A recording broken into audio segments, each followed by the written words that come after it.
अमराज और घरेलू इलाज। मामूली मतलब छोटा मोटा सा इलाज, जो मामूली। अमराज, अमराज मतलब मर्ज, मर्ज का ये जमा है अमराज। मर्ज का जमा क्या है? अमराज। यानी जो हमारी मर्ज रहती है, हमारी जो तबीयत ख़राब रहती है। देखिए, तबीयत दो तरीके की ख़राब होती है। एक होता है थोड़ा सीरियस होता है जब भी हमें डॉक्टर की ज़रूरत, और एक होता है मामूली जो हम घर पर ही सही हो जाते हैं। जैसे कि फॉर एग्जांपल, अगर हमारे गले में, आजकल आप देख रहे हैं सीज़न चेंज हो रहा है, कभी बहुत तेज़ धूप धूप निकल रही है, तो अचानक से बारिश भी स्टार्ट हो जा रहा है। ठीक है, सिट स्ट्रेट, टेक स्पेस। बारिश हो रही है, इससे क्या हो रहा है? हमारे गले में दर्द हो रहा है और हमें खांसी आ रही है, आवाज़ भी चेंज हो जा रहा है, तो ये हमारा मामूली अमराज है। ठीक है, इसको हम लोग क्या करेंगे? आपके साथ हुआ होगा, किसके किसके साथ हुआ अभी? क्या आप डॉक्टर के पास गए? इसके लिए हमारे पेरेंट्स क्या करते हैं, हमारी अम्मी क्या करते हैं? पानी को गर्म करते हैं, ठीक है, और उसके गरारे करते हैं। ठीक है, और वो 1 दिन 2 दिन, हार्डली 3 दिन में हमारा सही हो जाता है।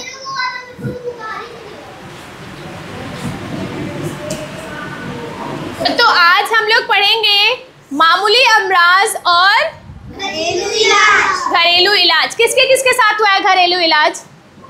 जैसे कभी कभी क्या होता है, आप साइकिल चला रहे हैं या आप ऐसे ही कुछ खेल रहे हैं, ओके, हैंड डाउन, कुछ खेल रहे हैं, तो आप अचानक से गिर जाते हैं और आपके पैर में चोट आ जाती है। ठीक है, बहुत ज़्यादा चोट आएगी तो आपके पेरेंट्स आपको डॉक्टर के पास ले जाएंगे, और कम चोट आएगी तो आपने देखा होगा कि घर में हल्दी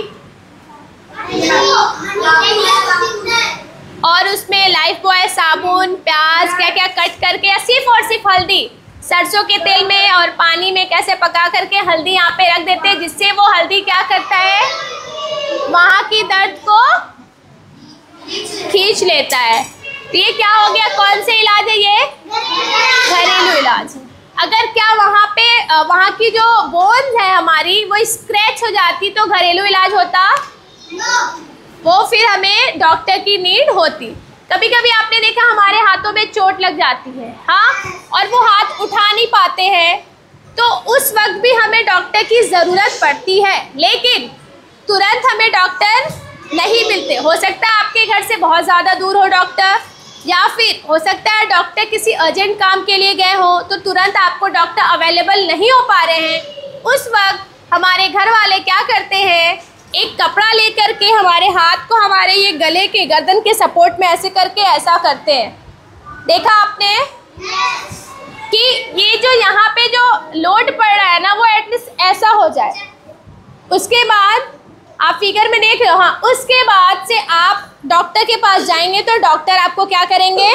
फिर प्लास्टर वगैरह लगा करके वो वहाँ पे उस हड्डी को फिक्स करने के लिए वो प्लास्टर लगाते हैं, और कुछ दिन तक वो वैसे ही रहता है। बाद में जा कर के वो जो हड्डी क्रैक हुई थी ना, वो फिर से ज्वाइन हो जाएगी। हाँ, तो आज हम वही पढ़ेंगे, ठीक है।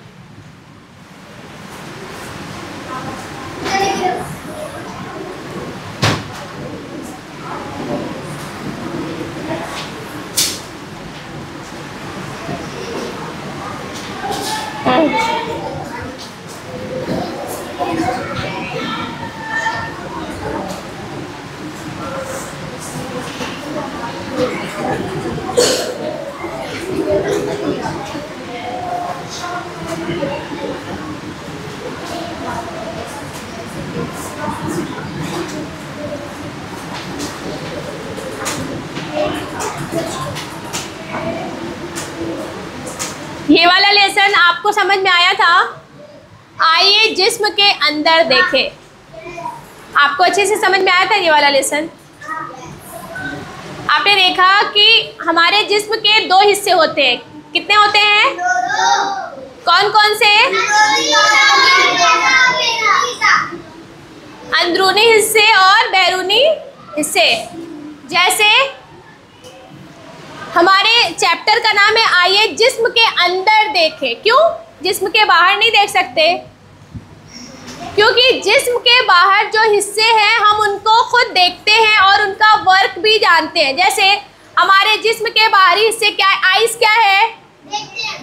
बाहरी हिस्सा है या अंदरूनी है? बाहरी है। बैरूनी हिस्सा है आइस, नोज, चीक्स, हैंड, और ये हमारा जो फुट है, फिट है, जो भी है।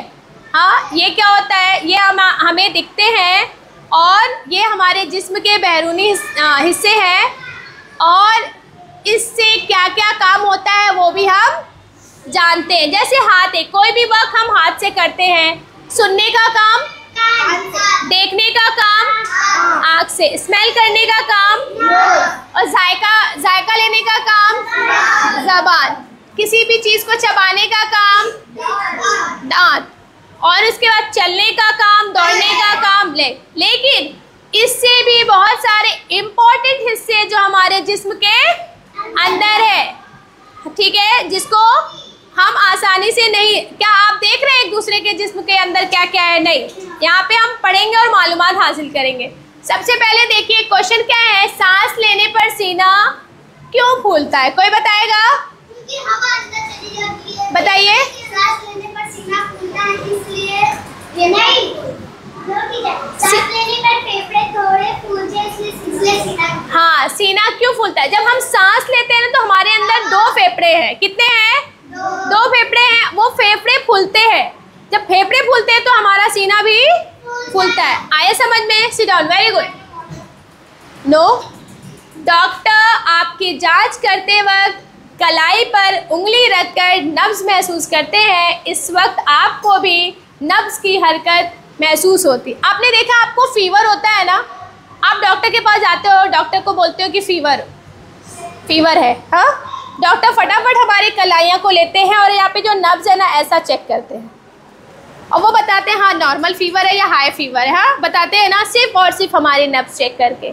आप अपने नब्ज चेक करो, देखो नब्ज महसूस हो रहा है, वो हरकत कर रही है ना? क्यों?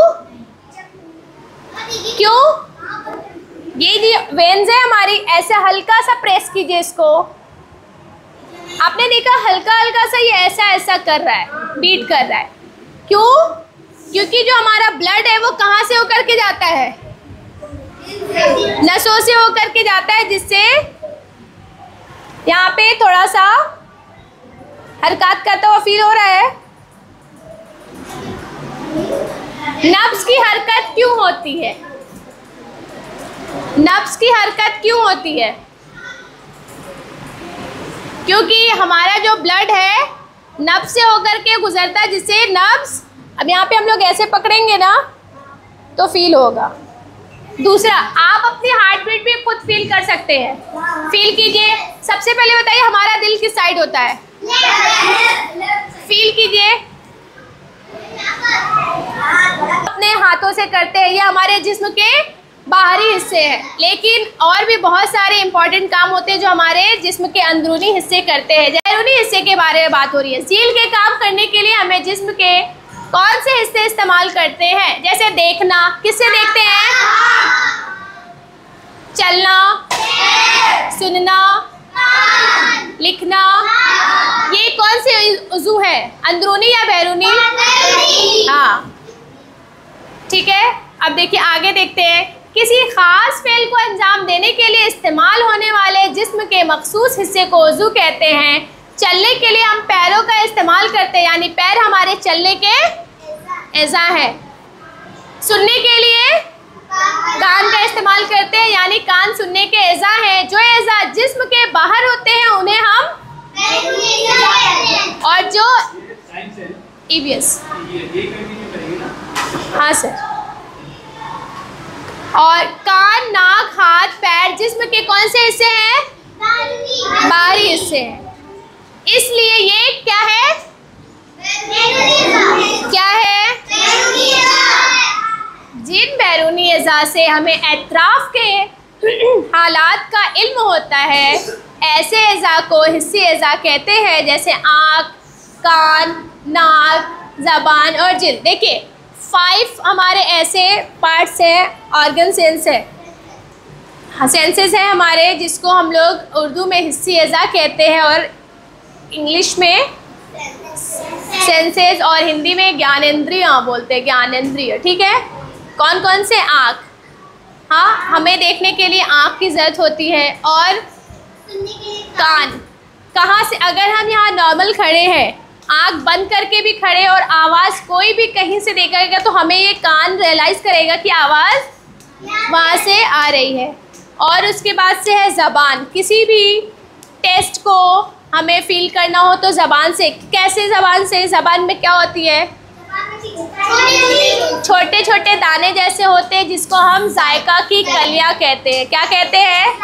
जायका की कलियाँ कहते हैं, जायका कली कहते हैं। जो कुछ भी हम खाते हैं तो उसका टेस्ट हमें फील होता है, अरे ये तो बहुत कड़वा। अगर हम आपको पानी में शरबत कैसे बनता है? पानी और शक्कर और नींबू डाल करके ऐसा, लेकिन हम उस पानी में शक्कर ना डाल करके चटनी डालें और बोले कि बेटा ये लीजिए, ये शरबत आपके लिए, तो दिख रहा है, वो दिखेगा शरबत जैसा, लेकिन जब आप पियोगे तो कहोगे अरे टीचर ये तो तीखा दिख रहा है, तीखा टेस्ट में लग रहा है। तो कैसे पता चला? दिखने में तो आपको शरबत जैसा दिख रहा था, लेकिन पीने पे जो जायका कलियाँ ने आपको रियलाइज़ कराया कि इसका टेस्ट क्या है? तीखा है, ठीक है। चलिए अब हम देखते हैं जिस्म के अनगिनत अफ़आल। अफ़आल मतलब ये फेल की जमा है। फेल मतलब किसी काम को करना, हाँ ठीक है। अफ़आल जिस्म के अंदर भी जारी रहते हैं। देखिए, जो बाहर में हमारे जिस्म के हिस्से हैं ना, उससे हम काम करते, लेकिन अंदर बहुत सारे हमारे अंदरूनी अज़ा हैं जो ऑटोमेटिक अपना काम कर रहे हैं। अभी भी हम यहाँ खड़े होकर के आपको पढ़ा रहे हैं, और आपको चलते हुए आपको पढ़ा रहे हैं, जिससे हमारा पैर काम कर रहा है चलने में, और मैं आपको पढ़ा रही हूँ यहाँ बोर्ड पर देख करके। तो आँख, ये सारे बैरूनी हिस्से हैं, लेकिन अंदर से भी आपने देखा हमारी हार्ट बीट कर रही है, हमारा ब्लड सर्कुलेशन हो रहा है, हमारा माइंड भी हमें ऑर्डर कर रहा है कि अभी हमको ऐसे पढ़ाना है, वैसे पढ़ाना है, हाँ। और हम ब्रीथ कर रहे हैं, सांस ले रहे हैं। ये जो अंदरूनी हिस्सा है वो ऑटोमेटिक अपना काम कर रहे हैं, ठीक है। नो, देखिए, खून की नालियों का जाल तमाम जिस्म में फैला हुआ है। आपने देखा हमारे जिस्म में तमाम नसें फैली हुई हैं, इधर से उधर, इधर से उधर, इधर से उधर। ये खून हमारे जिस्म के हर जगह पर पहुंचाने का काम करते हैं। और मेन क्या होता है? खून कौन पहुंचाता है? दिल, ठीक है। इसलिए हमारा दिल का सही होना चाहिए, और वो जो खून को हमारे जिस्म के हर हिस्से में पहुंचाने का काम करता है। इसमें से खून मुसलसल दौरा करता रहता है। सांस के ज़रिए हम हवा जिस्म के अंदर लेते हैं, जो खून के ज़रिए पूरे जिस्म में पहुंचाई जाती है। देखिए, सांस अंदर लेते हैं, उसको क्या कहते हैं हम? इनहेल। क्या कहते हैं? और हम इनहेल क्या करते हैं? ऑक्सीजन या कार्बन डाइऑक्साइड? ऑक्सीजन। और सांस जो बाहर छोड़ते हैं कार्बन डाइऑक्साइड, उसको हम एक्सहेल कहते हैं। सांस अंदर लेने को इनहेल और बाहर करने को एक्सहेल।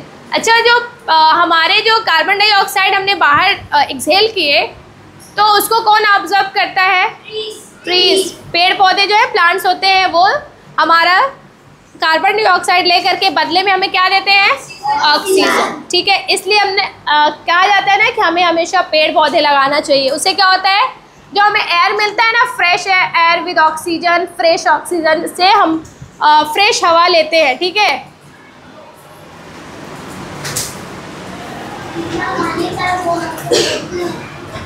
देखिए, इस सबक में हम चंद अंदरूनी अज़ा के बारे में मालूमात हासिल करेंगे।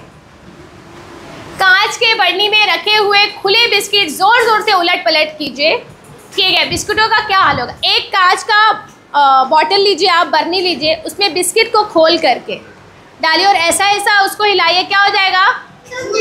सारे बिस्किट्स क्या हो जाएंगे? टूट जाएंगे। पैकेट में बंधे बिस्किटों को ज़ोर ज़ोर से हिलाए, पैकेट के बिस्किटों पर क्या असर होगा? एक पैकेट बिस्किट है, उसको सिर्फ ऐसा ऐसा ऐसा हिलाएंगे, क्या वो टूट जाएगा? नो। लेकिन वही बिस्किट खोल करके बर्निंग में रखेंगे और ऐसा ऐसा हिलाएंगे तो टूट जाएंगे। से टुगेदर, नहीं आ रहा है समझ में? हाँ, बर्नी में मौजूद बिस्किट टूट सकते हैं, लेकिन पैकेट के बिस्किट नहीं टूट सकते। इस तरीके से हमारे जिस्म के जो अज़ा है ना, वो हमारे जिस्म के अंदर सेफ है। देखिए, जिस्म के अंदर अहम काम करने वाले अज़ा का महफूज रहना ज़रूरी है। हमारे जिस्म की बनावट ऐसी है कि हम कितनी ही हलचल करें तब भी अंदरूनी अज़ा अपनी जगह पर कायम रहेगी। देखा आपने, बिस्किट को ऐसे ऐसे हिलाया गया बढ़नी के अंदर तो वो इधर उधर हुआ, वही पैकेट का सेफ था कितना भी। इसी तरीके से हमारे जिस्म के जो अज़ा है ना, उसका महफूज रहना बहुत ज़रूरी है। और वो हमारे जिस्म का ऐसा स्ट्रक्चर है ना कि वो वहाँ पे वो चीज़ फिक्स है। जैसे फेफड़ा हुआ, दिल हुआ, हमारा जो दिमाग है, ये जो देखें यहाँ पे ऊपर में इतना हार्ड जो है, इसको क्या बोलते हैं? खोपड़ी। क्या बोलते हैं? खोपड़ी। खोपड़ी क्या बोलते हैं? और इसके अंदर हमारा क्या मौजूद है? साबिर। क्या मौजूद है? दिमाग। और ये महफूज है। दिमाग बहुत ही नाजुक होता है, इसलिए अल्लाह ने ये खोपड़ी एकदम हार्ड चीज़ दिया है ताकि हम गिरे तो हमारे दिमाग पे जल्दी असर ना करे। इसलिए आपने देखा है कि हम लोग कहीं जाते हैं तो ट्रैफिक जहाँ होती है, या जैसे भी ट्रैफिक पुलिस होती है, हमारे क्या चेक करते हैं, या कोई भी नॉर्मल पुलिस जो होती है हेलमेट चेक करते हैं ना कि हमने पहना या नहीं। वो हमारे सेफ्टी के लिए होता है, क्योंकि हमारे ये खोपड़ी के अंदर जो दिमाग है ना, बहुत नाजुक होता है। ये पूरा सिस्टम को कंट्रोल करता है दिमाग। अगर हम आपको पढ़ा रहे हैं ना, तो ये हमें ऑर्डर कर रहा है पढ़ाने को। अगर एक पेन भी गिरता है और आपको उसको उठाना भी है, तो ये हमारा दिमाग ही ऑर्डर करेगा, तभी आप उस पेन को उठा पाओगे। इसलिए हमें दिमाग का महफूज रखना बहुत ही ज़्यादा ज़रूरी है। इसलिए हम कहीं भी ट्रैवल करते हैं तो सबसे पहले हमें अपनी सेफ्टी के लिए क्या पहनना चाहिए? हेलमेट पहन। अब ये नहीं ट्रेन में हेलमेट पहन के जाइए, फ्लाइट में हेलमेट नहीं, सिर्फ ये जो ये है ना रोडवे पे हम लोग जो जैसे कि बाइक हुआ, स्कूटी हुआ, हाँ वहाँ पे हमको हेलमेट, पता चला क्या फ्लाइट में हेलमेट पहन के बैठे, टीचर बोले थे हेलमेट पहनने को। नहीं, बाइक पे क्योंकि वो सेफ नहीं रहता, गिरेंगे तो हेलमेट रहेगा तो हमें चोट नहीं लगेगी, ठीक है। और देखिए, बोला है कि हमारे जिस्म में जो हमारे अंदरूनी हिस्से हैं वो बहुत ही अच्छे से महफूज है। कभी आपने सुना कि आप जंपिंग कर रहे हो, बोलोगे अरे मेरा दिल उछल के उधर गिर गया, हाँ, और फिर उसके बाद से या कूद रहे हो या फिर कोई आपको ऐसा धक्का दे दिया तो आप अरे मेरा फेफड़ा यहाँ से यहाँ आ गया। कभी सुना आपने? नहीं ना, क्योंकि वो हमारे जो बॉडी का स्ट्रक्चर है ना, वो इतने अच्छी से बनाया गया, वहाँ पे वो जो पार्ट्स है ना, बड़े अच्छे से ही सेफ करके रखा हुआ है। वो कभी इधर उधर हिलता डुलता नहीं है।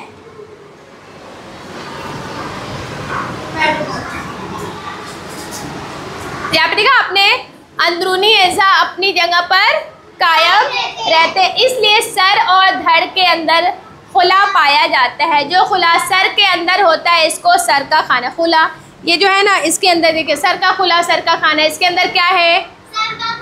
इसके अंदर क्या है? दिमाग। क्या है?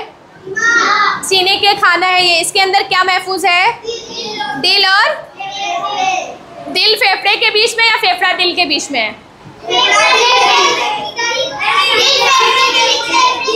हाँ, दिल फेफड़े के बीच में। किस साइड पे? अच्छा ये बताइए, फेफड़े कितने होते हैं? दो होते हैं। दोनों सेम साइज के होते हैं? सेम साइज के तो दिखते हैं, नहीं होते क्या? बताइए क्या क्या, किसकी साइज बड़ी होती है, किसकी छोटी होती है?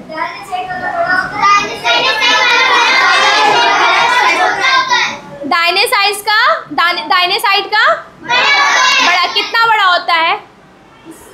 थोड़ा सा फर्क होता है, बहुत ज़्यादा बड़ा। आप अगर फिगर में देखोगे तो आपको लगेगा कि बोथ शेप्स आर सेम, एकदम सेम दिखेंगे,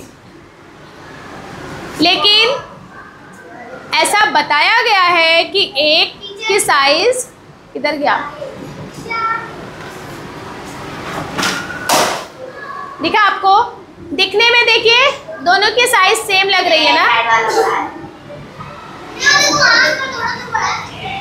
दोनों की साइज सेम दिख रही है, लेकिन थोड़ा सा एक क्या है,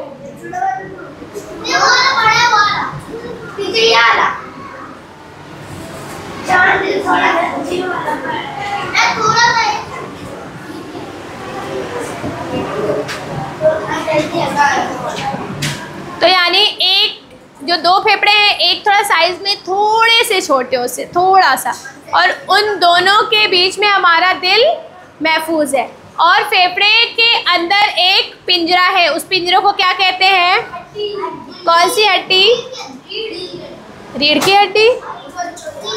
कौन बताएगा? सीने की हड्डी, उसको क्या बोलते हैं? पसली। आप अपने बॉडी पे फील करो, यहाँ पे दिख रहा आपको, यहाँ से यहाँ तक है, हाँ, उसको पसली बोलते हैं और सीने की हड्डी बोलते हैं। उसके अंदर हमारा फेफड़ा और दिल महफूज है। दिखा?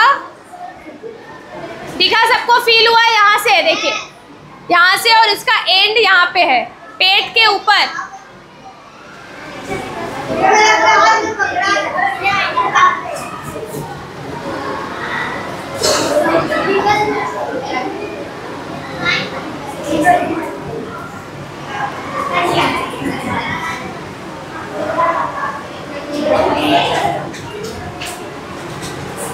देखिए, धड़ के अंदर जो खुला होता है, इसके 3 हिस्से होते हैं। कौन कौन से, कोई बताएगा?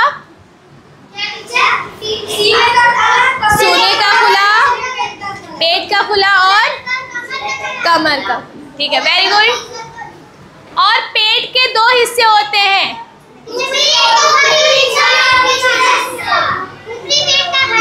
ऊपरी पेट का खाना और, हाँ, आप बोलते हो कि पेट, ये पूरे को पेट, लेकिन पेट के भी 2 हिस्से होते हैं, एक ऊपरी पेट का हिस्सा होता है और एक ऊपरी पेट का खाना। और खाना कौन सा? खाने वाला वो खाना।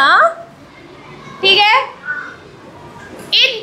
देखिए, इन खानों में ही जिस्म के तमाम अंदरूनी अज़ा होते। कौन से? सीने का खाना, पेट का, सीने का खुला, पेट का खुला और कमर का खुला। इसमें ही सारे अंदरूनी अज़ा महफूज रहते हैं। जैसे सीने के खुला में हमारा फेफड़ा और दिल रहता है। अब देखिए ग़िज़ा की नाली, ये क्या होती है? अब ये बताइए, ये चाचा, ये फिगर दिख रहा है आपको? ये चाचा टोंटी के ज़रिए आने वाले पानी को बैरल में भर रहे हैं। बैरल टोटी से कुछ दूर रखा हुआ है, इसके बावजूद टोटी से पानी बैरल तक पहुंच रहा है। इसकी क्या वजह हो सकती है? पाइप। आपने देखा नल वहाँ रखा है और पानी भरने का जो डब्बा है यहाँ रखा हुआ है, फिर भी बड़े ही आसानी से पानी उसमें आ रहा है। उसके बीच का जो लिंकअप क्या कौन कर रहा है? पाइप उन दोनों को लिंक कर रहा है। पाइप के ज़रिए वहाँ का पानी बड़े ही आसानी से यहाँ पे बैरल में भर रहा है।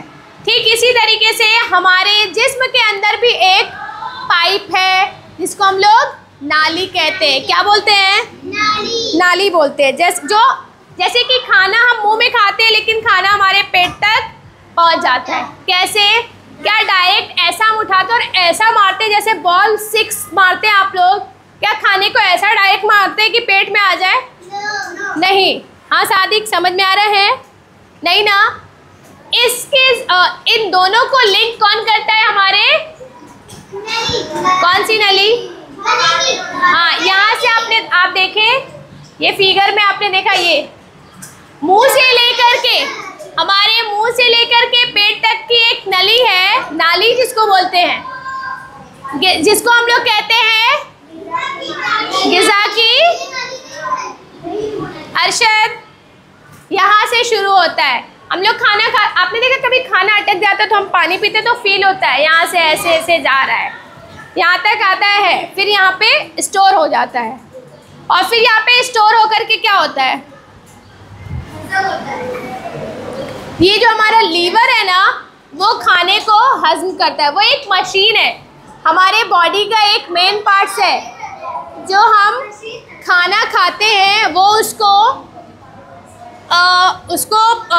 पूरा मिक्स करता है, और जो उसके जो देखिए यहाँ पे ना, हम खाना खाने के लिए मुंह का इस्तेमाल करते हैं। जैसे जो खाना हमने खा लिया ना, उसके जो ताकत की चीज़ें होती है वो हमारे पूरे बॉडी में पहुंचाता है और वेस्ट बाहर निकाल देता है। देखिए हम पढ़ेंगे, जैसे ये अंकल ने नल के थ्रू उस टब को भरा और उन दोनों के बीच जो मेन पार्ट था वो था पाइप। ठीक इसी तरीके से खाना हम खाते हैं मुंह में, लेकिन वो पेट तक पहुंचता है और फिर उसकी बाद से हजम हो करके वो हमारे जिस्म के हर हिस्से में पहुंचता है और जो वेस्ट होता है वो बाहर खारिज हो जाता है। तो ठीक इसी तरीके से ये पाइप का एग्जांपल दिया है, ये ग़िज़ा की नाली। देखिए हम पढ़ेंगे यहाँ पे, हम खाना खाने के लिए मुंह का इस्तेमाल करते हैं।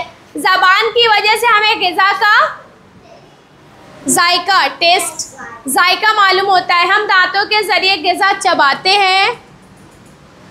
इस दौरान इसमें क्या बनता है? लुआब। आपने देखा सूखी सी रोटी आप मुंह में डालो, वो रोटी एकदम सूखी रहती है, लेकिन जैसे ही आप उसको मुंह में डाल के चबाते हो वो धीरे धीरे वो रोटी गीली हो जाती है। क्यों? क्योंकि हमारे मुंह के अंदर क्या होता है? लुआब पाया जाता है। ठीक है, जिसकी वजह से मुंह में निवाले का गीला गोला बन जाता है, जिसे आसानी से निकला जा सकता है। अगर लुआब ना बनता तो वो रोटी वैसे ही सूखी रहती, फिर हमको यहाँ अंदर करने में यहाँ पे हम लोगों को अटक जाता है। ठीक है, इसलिए वो लुआब ना हमारे खाने को गीला करता है, जिससे बड़े ही आसानी से हम लोग उसको अंदर निगल लेते हैं। ग़िज़ा की नाली की दीवार लचकदार होती है। हाँ देखा आपने, जो ग़िज़ा की नाली है ना वो लचकदार मतलब फ्लैक्सिबल होती है कि बड़े, वरना अगर एक शेप में ही रहती ना तो अगर कोई छोटी चीज़ हम खाते तो आसानी से हजम हो जाती, अंदर चली जाती। वही थोड़ा बड़ा रहता या फिर कड़क रहता तो फिर यहाँ पे आकर के वो अटक जाता। लेकिन हमारी ग़िज़ा की नाली कैसी है? ग़िज़ा की जो नाली की दीवार है फ्लैक्सिबल है। ठीक है, फ्लैक्सिबल। आपने बलून देखा? बलून में अगर आप ऐसा बलून को खोलिए, थोड़ा सा कुछ डालिए तो भी चला जाएगा, फिर वही बलून को थोड़ा ऐसा फैला करके थोड़ी बड़ी चीज़ डालिए तो भी वो आसानी से चली जाएगी। यानी जो बलून है क्या है? फ्लैक्सिबल, लचकदार है। ठीक है, इसलिए अनाज का निवाला ग़िज़ा की नाली से गुजरते हुए मैदे तक आसानी से पहुंच जाता। अगर ये लचकदार नहीं होता तो आसानी से नहीं पहुंचता।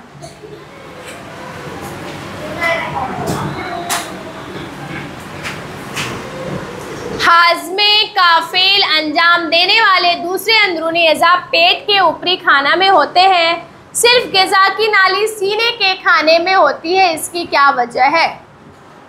ग़िज़ा की नाली की लचकदार दीवार का क्या इस्तेमाल है? बताइए। ग़िज़ा की नाली की लचकदार दीवार का क्या इस्तेमाल है? इससे हमारे ग़िज़ा आसानी से हमारे मैदे तक पहुंच जाता है। अभी पढ़े ना हम लोग। क्या आप जानते हैं ग़िज़ा का सफ़र पेट के ऊपरी खाने के अंदरूनी अज़ा की मदद से ग़िज़ा हज़म होती है। मुंह से शुरू होते हुए गले से आते हुए हमारे ग़िज़ा की नाली से आते हुए हमारे मैदे तक पहुंचता है, हमारे पेट के ऊपरी खाने तक पहुंचता है। फिर वहाँ पे काम शुरू होता है किसका? खाने को हज़म करने का, खाने को हज़म करने का। जो हमारे जो अच्छी चीज़ होती है वो बॉडी के हर पार्ट्स में पहुँचता है नस के थ्रू। ठीक है, और उसको बोलते हैं ना इंटेस्टाइन बोलते हैं। बाकी वेस्ट चीज़ जो होता है जो इंटेस्टाइन के थ्रू वो क्या होता है?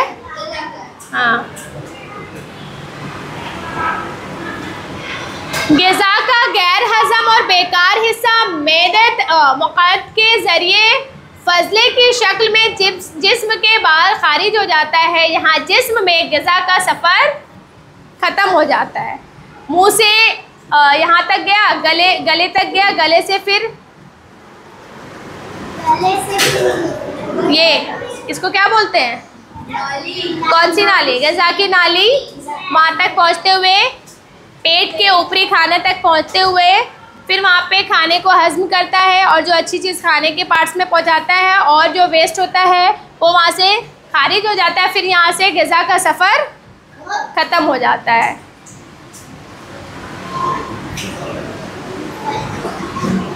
मुंह से मैदे तक एक नाली जैसे रास्ते होते हैं, रास्ते से ये सफ़र होता है। इस रास्ते को ग़िज़ा का रास्ता कहते हैं। इस नाली जैसे रास्ते की लंबाई तकरीबन 9 मीटर। 9 मीटर मतलब बहुत लंबा। कितना? 1 मीटर इतना हुआ। ऐसा ऐसा 9 मीटर। ज़रा सोचिए, इतने छोटे से बॉडी में 9 मीटर तक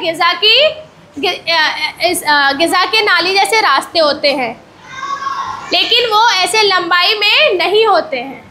मैंने आपको एक बार और भी बताया था ना खाने का हाजमा, वो ऐसा ऐसा ऐसा ऐसा ऐसा एकदम ऐसा ऐसा करके पूरा फोल्ड रहता है, जिससे हमारा खाना इसके अंदर आते आते आते हजम होता है।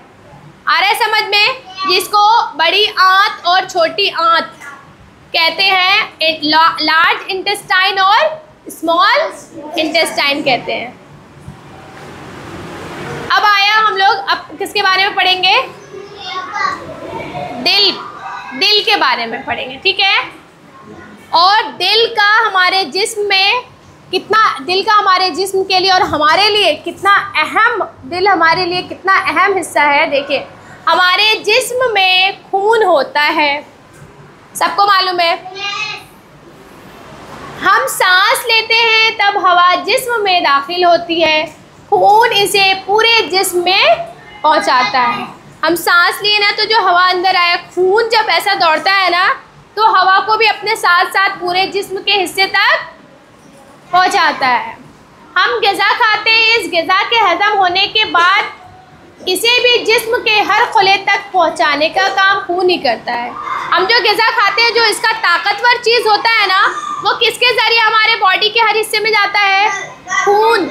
वो नस में क्या रहता है? खून। वो खून उस नस के अंदर दौड़ दौड़ के हर जिस्म के पार्ट्स तक पहुंचाता है। इसलिए जिस्म में फैली हुई खून की नालियों में खून को हरकत देते रहना ज़रूरी है। हरकत देते रहने का ये काम कौन करता है? दिल करता है। दिल जिस्म का एक अहम अंदरूनी उज़ू है। वह सीने के खाने में बीचों बीच, लेकिन किसी कदर बाएं जानिब होता है। देखा आपने, सीने के खानों में जहाँ पे क्या मौजूद है? सना, फेफड़ा। सीने के खानों में आपने देखा ये दिल है, और यहाँ क्या मौजूद है?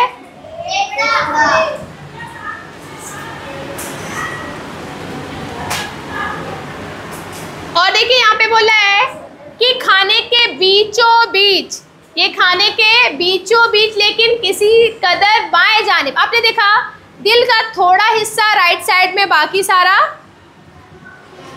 लेफ्ट साइड में है, मतलब थोड़ा हिस्सा दाहिने साइड में है, बाकी सब बाएं साइड में है। वह हमारी मुट्ठी से किसी कदर बड़ा होता है। वह हमारे मुट्ठी से किसी कदर, ये मुट्ठी है ना,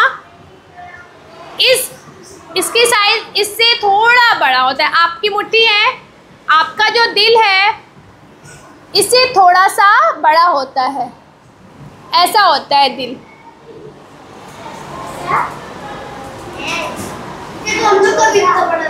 हाँ, थोड़ा, अब है ना, आपने देखा वो हमारी मुट्ठी से किसी कदर बड़ा होता है। दिल की दीवार भी लचकदार होती है। आप चिकन खाते हो, चिकन, आपके घर चिकन आता है तो आपने देखा उसमें कभी कभी दिल भी रहता है, छोटा सा। किसने देखा है? हाँ, कैसा होता है? इतना बड़ा सा रहता है। तो हम इंसानों का अभी, क्योंकि जो मुर्गा या मुर्गी होती है उसकी साइज़ इतनी बड़ी होती है, इसलिए उसका भी दिल इतना बड़ा होता है। और हम इतने बड़े, तो जाहिर है हमारा दिल इतना बड़ा होगा, इतना बड़ा सा, हमारी मुट्ठी के इतना बड़ा। बकरे का इतना बड़ा होता है।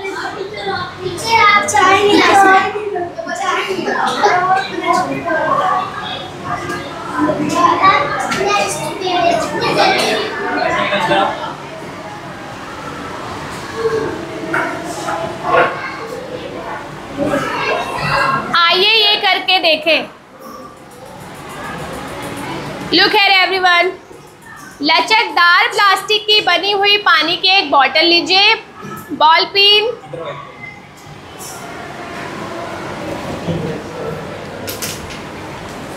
रीड कीजिए उसको फटाफट।